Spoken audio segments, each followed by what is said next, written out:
Buongiorno a tutti. Innanzitutto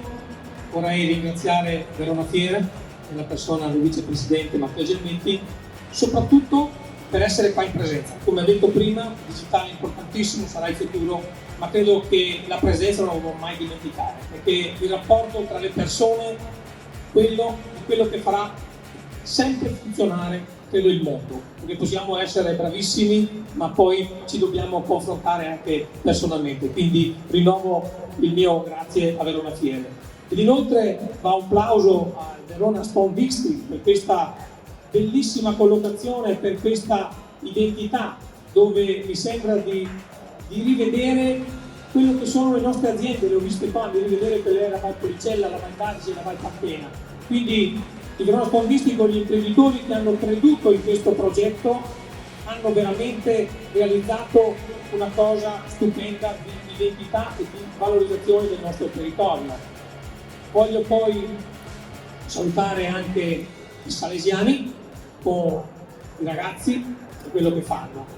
L'assessore Elena Dolazzana, adesso la stavo intervistando, è sempre stata vicina alla scuola, da sempre ci ha creduto, da sempre ha seguito la scuola, e oggi la sua presenza è molto importante, soprattutto perché, come è stato detto prima, è la formazione, ma la formazione deve andare di pari passo anche con le amministrazioni e con gli imprenditori. Qua come amministrazioni che hanno sottoscritto una delibera per dare ancora più peso, più valore a quello che è la scuola. Io vedo qua oggi, vi ringrazio, vedo il sindaco di Rivoli, saluto, rappresentante dei comuni di Bussolengo, non vedo altri comuni, però voglio citarveli un po' tutti i comuni che hanno aderito, che non sono pochi, perché è partita da Sant'Ambrogio, ma poi abbiamo avuto Affi, Bussolengo, Brendino Belluno, Cavaillon Veronese, Caprino Veronese, Dolce, Fumano, Brezzana, Marano di Valpolicella, Negrano di Valpolicella, Pastrengo, Pescantina, Rivoli Veronese, San Pietro Italiano e Sant'Anna dal Maelo. Come potete vedere è un bel numero di comuni